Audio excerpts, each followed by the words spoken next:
comment est-ce qu'on peut contrer une telle machine, Luc Michel? Est-ce que, Il cette faut Afrique centrale aller peut au avoir les cœur. moyens?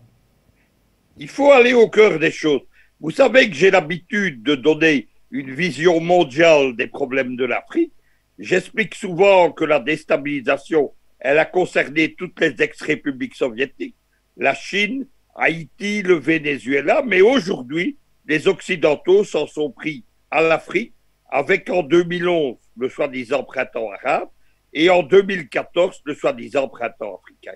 Aujourd'hui, je ne vais pas vous parler des Américains, des Israéliens, de l'Union européenne, je vais vous parler de la France. Tout part en 1960, lorsque Jacques Foccart structure la France-Afrique. L'historien de la France-Afrique, qui s'appelle Jean-Pierre Batte, il a écrit une thèse historique remarquable que personne ne peut contester. Il l'a résumée dans un livre. Ce livre s'intitule La fabrique des barbouzes. Batte explique que la France-Afrique repose essentiellement sur un système de barbouzes auquel participe l'armée française avec le service secret officiel, le SDEC, la diplomatie, les barbouzes, mais aussi les multinationales françaises. Lorsque le président Giscard d'Estaing en 1975 limoge Foccart, Foccart part à Elf, devenu Total aujourd'hui. Il crée un service de sécurité privé avec ses barbouzes qui va être actif dans toute l'Afrique et je peux vous dire qu'il existe encore aujourd'hui. On le retrouve notamment dans les derniers coups d'État tentés contre le président Obiang-Mema Basogo en Guinée équatoriale. Qu'est-ce qui a changé à partir des années 80 dans tout le bloc occidental? Dans le livre de... Luc Michel, allez-y s'il vous plaît, nous vous écoutons, allez-y s'il vous plaît.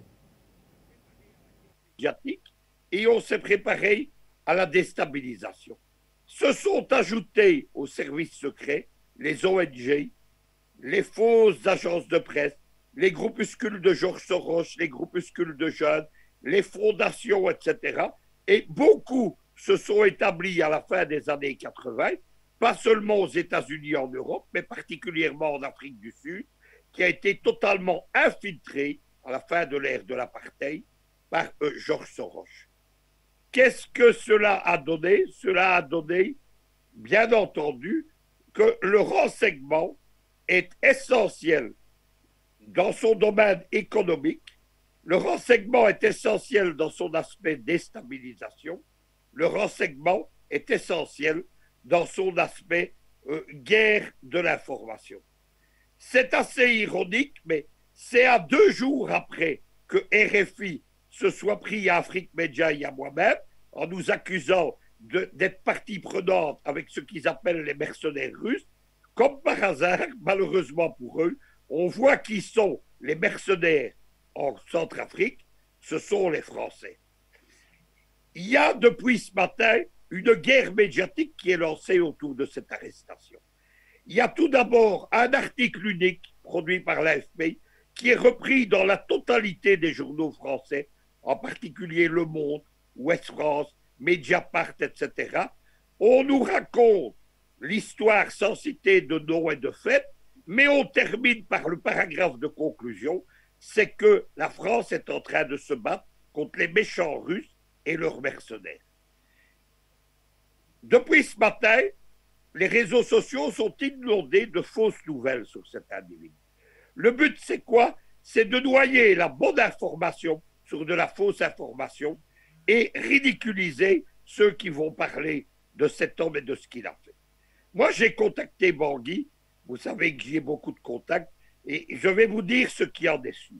L'individu en question, il est rentré en Centrafrique en 2013, c'est-à-dire au début de la guerre civile. Il voyage entre le Mali et la Centrafrique. Il utilise la couverture d'un journaliste, mais en fait, c'est le directeur adjoint d'une société de sécurité française qui s'appelle Power Sécurité et qui est établie à Mars-en-Barreuil, dans le nord de la France. Depuis des années, cet homme se dit journaliste, proche de Al Jazeera. Il utilise les équipes, la télévision, les contacts d'Al Jazeera pour infiltrer en particulier la Centrafrique. Il a été repéré il y a quelques semaines parce qu'il était présent dans tous les cortèges de presse du président Touadéra. Il a été expulsé il y a 2 jours de celui-là, et à ce moment-là, les services de sécurité centrafricains et la police centrafricaine, la direction de la police criminelle, parce qu'il s'agit d'un criminel, est intervenue. On a découvert qu'il habitait en fait dans le quartier du domicile privé du président Touadéra. Ça donne déjà une implication. On a découvert à son domicile ce stock d'armement qui n'est pas un armement pour équiper des groupes armés, qui est un armement pour équiper des cellules clandestines, des fusils de sniper, des petits équipements, des armes de poing, un stock de Viagra également, parce que vous savez que ces gens sont au cœur d'une guerre qui utilise les scandales sexuels et le viol contre les populations africaines. Et on a, bien entendu, on a identifié un certain nombre de choses sur cet individu. Il est arrêté, il est poursuivi actuellement par un mandat d'arrêt international pour fait de terrorisme. Je vais ajouter une dernière information. Depuis hier, désespérément, l'ambassadeur de France à Bangui tente de joindre le directeur de la police criminelle centrafricaine, alors que cette affaire n'a rien à voir avec la diplomatie. Et bien entendu, on ne lui répond pas. Le but, c'est d'essayer d'étouffer l'affaire ou d'obtenir la libération de l'individu. C'est un cas d'espèce, c'est-à-dire que nous sommes en fait, de tout ce que nous expliquons depuis des années, comment les Barbouzes sont au cœur de la déstabilisation française, mais aussi d'autres pays de l'OTAN et des États-Unis. Vous devez savoir qu'il y a actuellement une série à succès produite par Canal+, c'est pas non plus un hasard, avec le concours de la DGSE. Elle s'appelle Le Bureau des légendes. Elle a un succès extraordinaire dans toute l'Europe.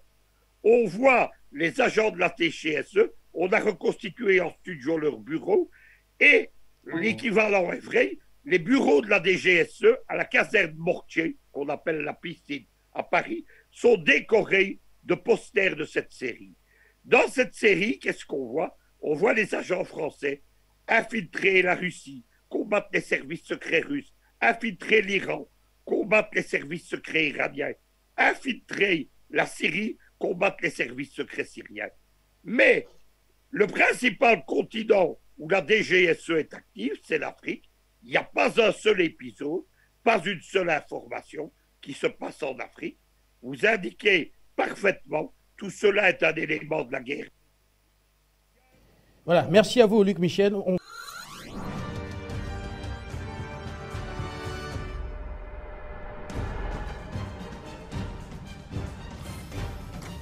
Afrique Média, le monde, c'est nous.